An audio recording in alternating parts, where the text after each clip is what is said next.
Hello बच्चों, आज हम स्टडी पॉइंट क्लासेस में आज हम प्लाज्मोडियम के बारे में पढ़ेंगे, यानी कि मलेरिया के स्पीसीज के बारे में, और ये किस तरीके से फैलता है, क्या कॉज करता है, उसके बारे में पढ़ेंगे। तो सबसे पहले क्वेश्चन क्या आता है, what is malaria?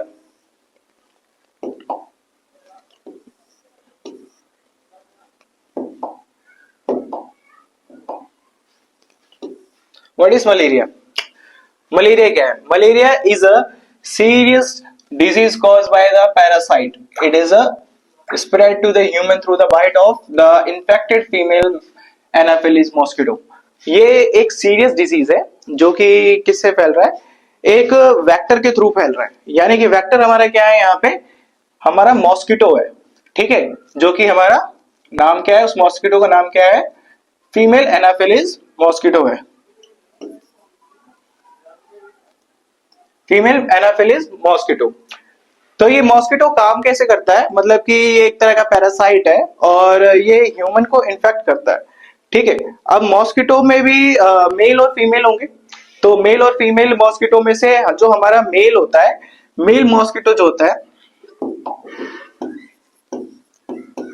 Mail mosquito जो होता है वो सिर्फ हमारा फूल, पत्तियां या फिर हमारे जो भी हमारे फ्लावर्स वगैरह है उन पे ये रहता है और बस उन पे ही सक करता है।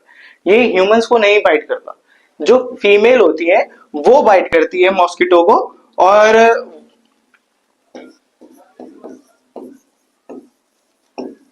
फीमेल फीमेल मॉस्किटो को बाइट करती है। और इनका काम क्या होता है कि ये जो है ये सिर्फ अपने एग को मेच्योर करने के लिए, अपने जो एग के फॉर्मेशन के लिए ही ये मतलब ह्यूमन के ब्लड को सक करती है।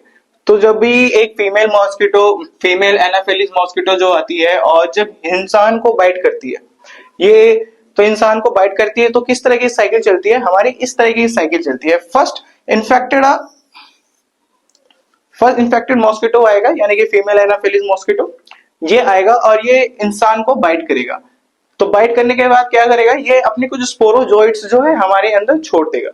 छोड़ने के बाद क्या होगा कि फर्स्ट जो किसी भी इंसान को बाइट करता है तो वो क्या हो जाता है? इन्फेक्टेड पर्सन हो जाता है। इन्फेक्टेड, अब ये जो स्पोरोजोइट्स छोड़ रहे हैं हमारे शरीर के अंदर, फीमेल एनाफिलिस मॉस्किटो, तो वो हमारे कहाँ जाएंगे? आरबीसी में जाएंगे, ब्लड वेसल्स के थ्रू। और ब्लड वेसल्स के थ्रू आरबीसी में जाने के बाद ये हमारे क्या करेंगे? आरबीसी में मिल जाएंगे।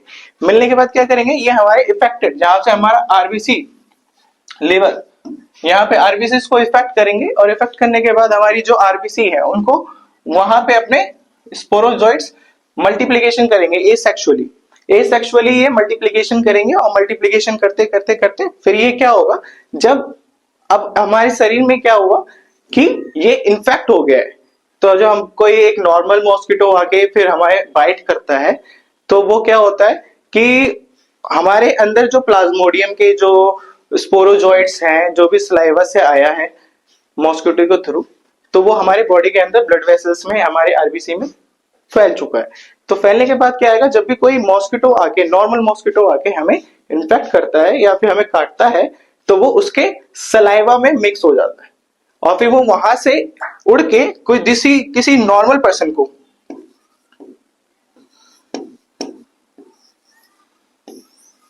नॉर्मल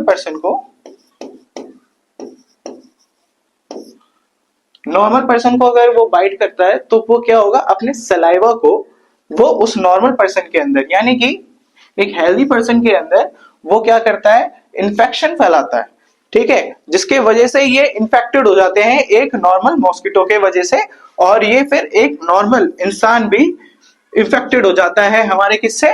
प्लाज्मोडियम से, यानी कि पैरासाइट ऑफ प्लाज्मोडियम, यानी कि मलेरिया के डिजीज से इन्फेक्टेड हो जाता है। और ये कितने तरह के होते हैं? ये हमारे होते हैं 3 तरह के होते हैं बेसिकली। प्लाज्मोडियम वाइवेक्स,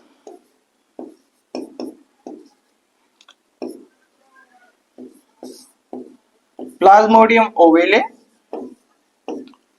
और प्लाज्मोडियम फैल्सीपैरम। बेसिकली ये 3 तरीके से होते हैं। और ये जो हमारा वाइवैक्स है और ओविले है, ये हमारे इनके कंपैरिजन यानी कि फैलसीपैरम के कंपैरिजन में काफी कम है। और ये प्लाज्मोडियम फैलसीपैरम काफी सीवियर है, ये इसके जो इन्फेक्टेड होता है ये इसकी इसमें हालत जो है वो काफी क्रिटिकल हो जाती है पेशेंट के। तो in round of in short form में अगर इसको हम पढ़े तो क्या कहना चाह रहा है ये?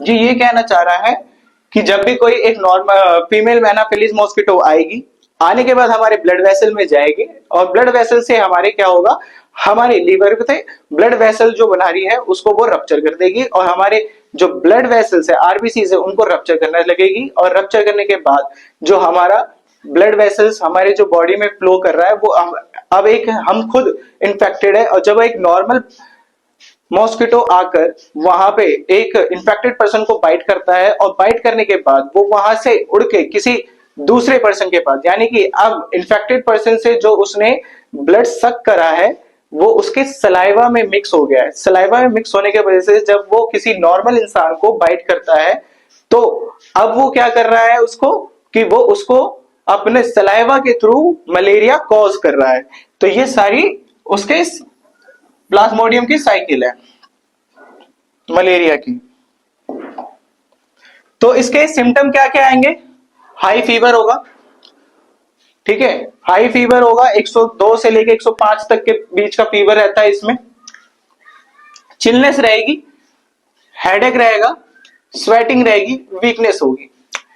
चिलनेस, बॉडी में ठंड लग के फीवर आएगी, सिवरिंग होगी, इंसान जिसको प्लाज्मा मलेरिया हुआ होगा वो कांपेगा, हेडेक, सर में दर्द रहेगा, स्वेटिंग, पसीना पसीना बॉडी रहेगी, स्वेट करेगी बॉडी, और वीकनेस रहेगी, कमजोरी कमजोरी फील रहेगी।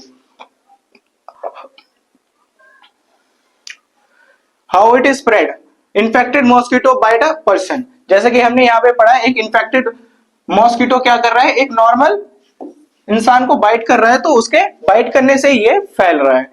It multiply by the liver and red blood cell, और ये कहां पे, हमारे रेड ब्लड सेल में मल्टीप्लाई करके, और वो क्या कर रहा है, रेड ब्लड सेल को रप्चर कर रहा है। तो ये हमारा प्लाज्मोडियम। इसकी प्रिवेंशन कैसे होगी? इसे यूज अ मॉस्किटो नेट, हमें मच्छरदानी को यूज कर सकते हैं, सराउंडिंग क्लीन, हम अपने आसपास के वातावरण को साफ कर सकते हैं, डीडीटी का उपयोग कर सकते हैं।